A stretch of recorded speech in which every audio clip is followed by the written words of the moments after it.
There's a race for president of the United States. The current sitting president is running for re-election. 3.5 months from the election, he decides not to run. The sitting vice president then takes the mantle, running against a former president of the United States who had been running for 10 years with 107 days. People didn't used to get sick of the candidates because you barely ever saw them unless you happened to be standing at the back end of a train.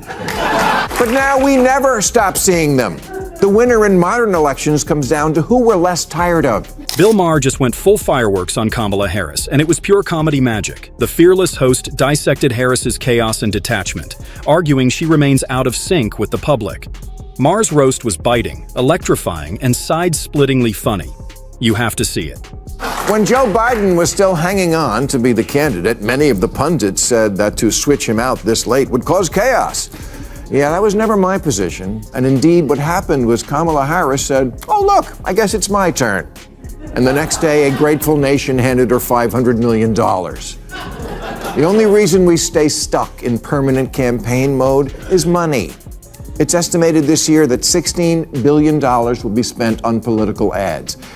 It's time we admit that the endless campaign exists only to enrich advertisers, political consultants, and what's left of the news media. Bill Maher unleashed a blistering takedown of KLA Harris, turning the moment into pure comedic gold as he shredded her confusion and disconnect from ordinary people.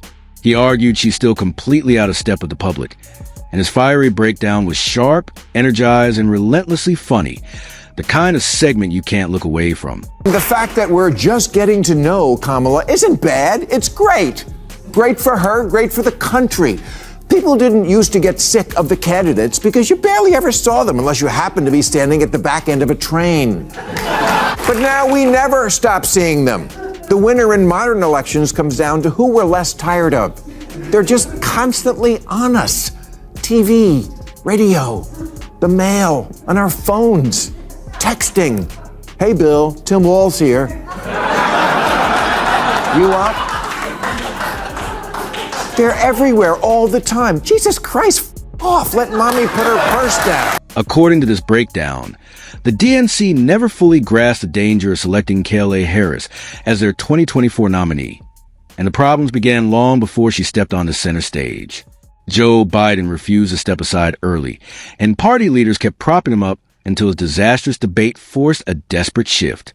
When Harris was pushed forward, the party tried to patch the chaos by pouring an enormous amount of money into her campaign, hoping cash alone would steady the operation.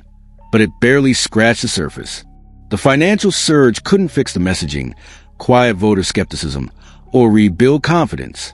In the end, it felt like a rush bet with no real roadmap for keeping power. Vice President Harris, in her new book, said it was, quote, recklessness for former President Biden's allies to leave the decision about running for re-election up to him and his family. Do you agree with her? Was it recklessness? Look, I wasn't there, Kristen, on this, and I think the president, again, got us through COVID, ushered us through, brought the economy back from the edge. I think there's question about this, and I want to be very clear. On me talking about the MRI, ageism is a real thing. Ableism is a real thing that we need to be careful of with people. And I think Donald Trump made a cottage industry out of attacking Joe Biden's competency, and it seemed like that got reported. Maher fires back at KLA Harris's supporters who argue voters didn't have time to know her because her campaign window was short. But Maher flatly rejects that idea, and with good reason. Harris had close to $500 million at her fingertips, an extraordinary budget that fueled non-stop ads, celebrity endorsements, and perfectly choreographed appearances. Major stars blasted her image and slogans across social media. Lack of exposure wasn't the issue. If anything, she oversaturated the public. Voters saw plenty of her message, her branding, and her imagery.